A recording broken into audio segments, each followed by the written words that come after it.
Hello बच्चों, उम्मीद उम्मीद करते हैं आप सब ठीक होंगे। अभी तक आप लोग मेरे चैनल को सब्सक्राइब नहीं किए हैं तो प्लीज़ सब्सक्राइब करें। और फिर से हम आए हैं 10 नए क्वेश्चन के साथ। चलिए आइए देखते हैं। पहला क्वेश्चन है, निम्नलिखित बहुपद के शून्यक निकाले।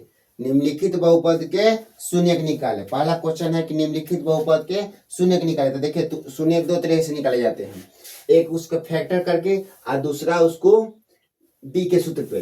तो क्या करते हैं, पहला जो क्वेश्चन है मेरा एक्स स्क्वायर माइनस 3x, तो क्या करेंगे बराबर मान लेंगे 0, इसका शून्य निकालने के लिए। और क्या करेंगे, चर वाले को इसी साइड रख देंगे और उसको बराबर को उस साइड ले जाएंगे उधर। इधर से स्क्वायर हटेगा तो उस पर रूट चढ़ेगा। यहाँ से स्क्वायर हटता है तो क्या होता है जी, बराबर को उधर रूट चढ़ता है। और रूट जो होता है प्लस और माइनस दोनों में होता है, यानी कि एक्स स्क्वायर माइनस 3 बराबर 0। तो एक्स स्क्वायर बराबर 3 हो गया। जब एक्स बराबर क्या हो जाए जी, root under plus minus root under 3। चलिए दूसरा क्वेश्चन क्या है जी, दूसरा है शून्य निकालने के लिए। तो इसको क्या करते हैं जी, हम शून्य निकालने के लिए 2x square minus 8x plus 6 है, ठीक है। इसको शून्य दो तरह से निकाला जाता है। पहला निकाला जाता है कि इसमें और इसमें मल्टीप्लाई किया जाता है, यानी कि गुना किया जाता है, उसको फैक्टर किया जाता है। और फैक्टर इस प्रकार से किया जाता है कि जोड़ने घटाने पर बीच वाला आना चाहिए, गुना करने पर लास्ट वाला आना चाहिए। ऐसे अगर आपको समझ में आ रहा है तो उस तरह से बना लीजिए, या फिर नहीं आ रही है तो फिर डी के सूत्र पर बनाइए। चलिए जी पहले हम उस दोनों तरीके से आपको बता देते हैं। इसमें और इसमें मल्टीप्लाई कर दीजिए। मल्टीप्लाई करेंगे तो क्या होगा जी, 6 में 2 से मल्टीप्लाई करेंगे कितना हो जाएगा 12। 12 कर देंगे, 12 को फैक्टर करेंगे। फैक्टर करेंगे तो क्या प्राप्त होगा हमको जी, 2 2 3। 2 2 3 को दो भागों में ऐसे भागों में बांटना है कि 8 आ जाए जोड़ने पर। यहाँ प्लस होगा तो जोड़ने पर, अगर यहाँ माइनस आता तो घटाने पर। तो देखिए 3 और 3 2 जा 6, 6 और 2 जोड़ेंगे तो कितना हो जाएगा 8। तो 2 और 6 जोड़ने पर कितना हो जाएगा, 2 कर्ज और 6 कर्ज, कितना हो गया 8 कर्ज हो गया। और जब इसमें मल्टीप्लाई करेंगे तो 6 दूना 12, 12 जो कि मल्टीप्लाई किए थे हम, यानी कि गुना करने पर लास्ट वाला आना चाहिए, गुना करने पर लास्ट वाला आना चाहिए, और जोड़ने या घटाने पर बीच वाला आना चाहिए। तो गुना करने पर देखिए लास्ट वाला 6 दूना 12, 12 का मल्टीप्लाई किए थे। अब क्या करते हैं, इसमें से दोनों में से कॉमन लेते हैं तो दोनों के पास जो होता है, इसमें दोनों में से क्या निकल जाएगा, 2x का, इसके पास क्या हो जाएगा x माइनस 1। इसमें से क्या निकल जाएगा 6, इसमें यहाँ भी हो जाएगा x माइनस 1। दोनों जगह सेम टू सेम है तो इसको क्या लिखेंगे x माइनस 1। और यहाँ पे ये दोनों को जोड़कर लिख देंगे 2x माइनस 6, ठीक है। तो एक क्या होगा जी, x माइनस 1 है तो बराबर में मान लेंगे 0, तो x बराबर क्या हो गया 1। और यहाँ पे क्या है जी 2x माइनस 6 बराबर 0 है, तो क्या हो जाएगा जी 2x बराबर क्या हो जाएगा 6, इसे कट जाएगा तो क्या हो जाएगा x बराबर 3। चलिए ये हो गया पहला मेथड। दूसरा मेथड देखिए क्या होता है जी, दूसरा मेथड क्या है जी, क्या करेंगे जी, इसका सूत्र होता है d बराबर विवेचक b स्क्वायर, सॉरी ऐसे दो बार निकालना पड़ेगा इसलिए इसको बंद करते हैं। सीधे डायरेक्ट x बराबर minus B plus minus root under B square minus 4ac बटा 2a, इसका फॉर्मूला होता है, ठीक है। तो क्या करेंगे जी, माइनस का माइनस, a होता है a का मान, a हो गया आपका b का मान, a हो गया आपका c का मान। a का मान कितना है 2, b का मान कितना है -8 और c का मान कितना है 6। तो माइनस के माइनस हो गया b का मान कितना है जी -8। तो डबल माइनस है तो क्या पे यहाँ पे कोष्ट में होगा, क्योंकि एक तो माइनस सूत्र में है, एक b का मान यहाँ plus minus root under B square, यानी कि -8 का स्क्वायर माइनस 4 इंटू ए का मान 2 इंटू सी का मान 6 बटा 2 इंटू ए। अब यहाँ पे ध्यान से देखिएगा तो क्या होगा जी, माइनस माइनस प्लस, यानी कि 8 का 8 हो गया, प्लस माइनस 8 का स्क्वायर कितना होता है 8 64, ठीक है 64 हो गया। माइनस का जब स्क्वायर होता है तो क्या हो जाता है प्लस हो जाता है, 6 दूना 12 बचुक 48 माइनस 48 बटा 2। सॉरी यहाँ ए के मान लिखना भूल गए थे, ए के मान कितना जी 2 है, 2 2 जा 4। अब क्या 8 का 8 हो गया प्लस माइनस इसको जब घटाएंगे तो कितना होगा 16/4। अब क्या करेंगे जी, प्लस माइनस 16 कैसे क्या वर्ग होता है, 16 4 का वर्ग होता है, तो इसके बदले में बाहर निकालेंगे तो क्या लिखेंगे 4/4। अब क्या करेंगे, इसका चिन्ह का मतलब होता है कि एक बार इसको ऐड करेंगे, एक बार इसको जोड़ेंगे, दोनों चीज का इस्तेमाल करना है, पहले इस चीज का इस्तेमाल करना है। तो 8 4 12, 12/4 यानी कटने पे कितना रहा जी 3। और दूसरा क्या रहा जी, नीचे वाला चिन्ह का इस्तेमाल करेंगे तो कीजिएगा 8 में से 4 गया 4, 4/4 यानी कि 1। हम पहले वाला फॉर्मूला से भी देखे थे, पहले वाला जो बनाए थे हम क्वेश्चन फर्स्ट मेथड पर, उसमें भी देख रहे हैं कि हमारा एक्स का मान कितना रहा था 3, यानी कि शून्य का रहा था 3 और 1, इसमें भी रहा 3 और 1। चलिए आगे क्वेश्चन को देखते हैं। दूसरा क्वेश्चन क्या है जी,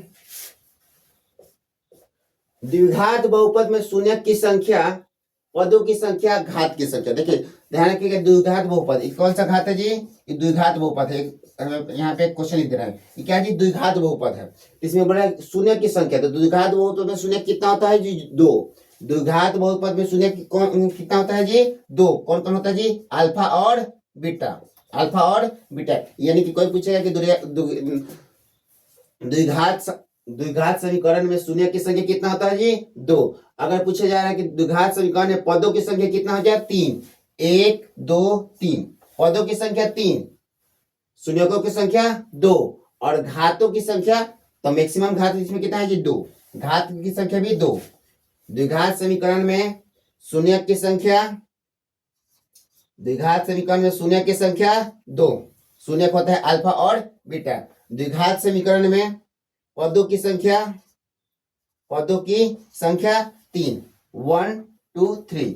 द्विघात समीकरण में घातों की संख्या मैक्सिमम 2। ठीक है, इसी तरह आते हैं हम त्रिघात बहुपद में। तो त्रिघात बहुपद में क्या हो जाएगा जी, शून्यकों की संख्या क्या हो जाएगी, जैसे त्रिघात बहुपद वाला है, त्रिघात बहुपद में शून्यकों की संख्या कितना हो जाएगा जी, उसमें 3 हो जाता है। कौन कौन, अल्फा बीटा गामा, उसमें कितना हो जाती है त्रिघात बहुपद में शून्यकों की संख्या 3। त्रिघात बहुपद में पदों की संख्या 4, 1 2 3 4। त्रिघात बहुपद में पदों की संख्या 4 और अधिकतम घात कितना होता है जिसमें त्रिघात बहुपद में 3। चलिए उम्मीद है आपको समझ में आ गई होगी।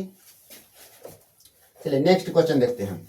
नेक्स्ट क्वेश्चन क्या है जी, द्विघात बहुपद ज्ञात करें जिनका योग और गुणनफल दिया हुआ है। बोल रहा है द्विघात बहुपद ज्ञात करना है जिनका योग और गुणनफल निम्न है। योग और गुणनफल दिया हुआ है, यानी कि क्या दिया हुआ जी, योग मतलब अल्फा प्लस बीटा बराबर दिया हुआ है, योग दिया हुआ है, गुणनफल, योग और गुणनफल। पहला क्या है योग, किसी एक को नहीं, इसको नहीं, इसको नहीं, पहला क्या है जी योग, यानी कि 4 क्या है योग, और दूसरा क्या है गुणनफल, यानी कि अल्फा इंटू बीटा बराबर दिया हुआ है 1। और क्या ज्ञात करना है जी, द्विघात बहुपद। द्विघात बहुपद का एक फॉर्मूला होता है, क्या होता है जी, एक्स स्क्वायर माइनस कोष्ट में alpha plus beta x plus alpha into beta. अब क्या करना है, इस समीकरण में आपको बैठा देना, एक्स स्क्वायर हो गया, अल्फा प्लस बीटा योग बोला जाता है, योग जो पहला मान है योग का है, दूसरा क्या है गुणनफल है।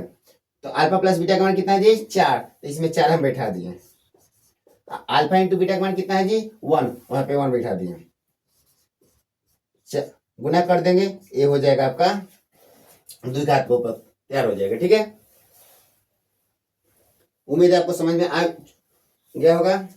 चलिए जी नेक्स्ट क्वेश्चन देखते हैं। नेक्स्ट क्या है जी, ये भी बोल रहा है कि द्विघात बहुपद ज्ञात करें जिनके शून्य निम्न है। अब देखिए दोनों क्वेश्चन में थोड़ा सा आपको एक ही जैसा दिख रहा होगा, लेकिन दोनों में थोड़ा कुछ अंतर है। देखिए वहां पे लिखा है द्विघात बहुपद ज्ञात करें जिनका योग दिया हुआ था, योग यानी कि अल्फा प्लस बीटा दिया हुआ था, और गुणनफल अल्फा इंटू बीटा, यानी कि एक था अल्फा प्लस बीटा, एक था अल्फा इंटू बीटा। लेकिन इसमें ऐसा नहीं दिया हुआ, इसमें दिया हुआ कि शून्यक दिया हुआ है। तो शून्यक क्या होता है, शून्यक मतलब ये चीज अलग अलग, यानी कि अल्फा अलग और बीटा अलग, अल्फा अलग और बीटा अलग। तो इसको भी सेम फार्मूला बनाएंगे। ठीक है, तो हमारा फार्मूला क्या होता है जी, द्विघात समीकरण का x square minus alpha plus beta x alpha into beta. लेकिन इसमें शून्यक दिया हुआ, शून्यक दिया हुआ मतलब यानी कि ए वाला लिखे चाहिए, ए हो गया अल्फा का मान, ए हो गया बीटा का मान, इसमें अलग अलग दिया है।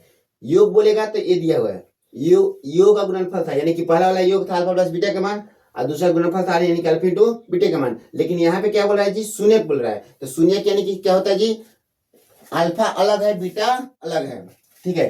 तो हमको क्या चाहिए जी, चाहे कोई भी क्वेश्चन लीजिए, ए लीजिए चाहे ओ लीजिए, तो दोनों एक ही सेम टू सेम है। इसको लेते हैं ताकि सिंपल है, नहीं इसको नहीं, इसी को लेते हैं। नहीं तो कुछ बच्चे बोलेंगे कि सर आप सिंपल था इसलिए बना दिए। चलिए देखिए इसी को लेते हैं। यहाँ पे एक्स स्क्वायर माइनस अल्फा, ये क्या है, अल्फा का मान √2 प्लस बीटा का मान क्या दी, 2√2 एक्स प्लस यहाँ के अल्फा इंटू बीटा दोनों गुना करना है, √2 इंटू 2√2, ठीक है। एक्स स्क्वायर माइनस यहाँ पे 1 2 रूट है, यहाँ 2√2 है, तो कितना हो जाएगा जी, 3√2 एक्स। यहाँ गुना करना है तो 2 के 2 हो जाता है, यहाँ पे एक अंक है तो 2 से 2 गुना 2, और √2 में √2 से गुना होता है, कितना हो जाएगा 2। तो एक्स स्क्वायर माइनस 3√2 एक्स अब प्लस 2 दूना 4, ये हो गया आपका आंसर। चलिए जी नेक्स्ट स्टेप देखते हैं क्या जी, इसको ऐसे भी, इसको भी उसी तरह बना लीजिएगा। अल्फा प्लस बीटा का मान हो जाएगा, यानी कि दोनों को जोड़ दीजिएगा, तो अल्फा प्लस बीटा का मान भरना है, यानी कि दोनों को जोड़ दीजिएगा तो अल्फा प्लस बीटा का मान हो जाएगा, और दोनों में गुना कर दीजिए तो अल्फा इंटू बीटा का मान हो जाएगा। और समीकरण में बैठा दीजिएगा जिस तरह हम इसको बैठाए थे, समीकरण में बैठा दीजिएगा, क्या हो जाएगा, alpha plus beta x alpha into beta होता है x square, alpha plus beta का मान क्या है, दोनों को जोड़ने पर 14, अल्फा इंटू बीटा का मान 40 हो गया दूसरा क्वेश्चन का आंसर। चलिए नेक्स्ट देखते हैं। नेक्स्ट क्या है, के किस मान के लिए समीकरण इतना का एक गुणनखंड x माइनस 1 है। कुछ नहीं करना है, बोला कि के किस मान के लिए, के का कितना मान होगा जिसके लिए समीकरण ये दिया हुआ है, इसमें के का मान कितना होगा, कुछ नहीं करना है। करना क्या है जी, जो समीकरण है वहां पे इसको लिख देना है, समीकरण हम लिख दिए। और क्या करना है, यहाँ पे आपको एक चीज ध्यान में दीजिएगा, तो लिखा हुआ है x माइनस 1, x माइनस 1, तो x माइनस 1 है तो बराबर मान लेते हैं 0, तो क्या हो जाएगा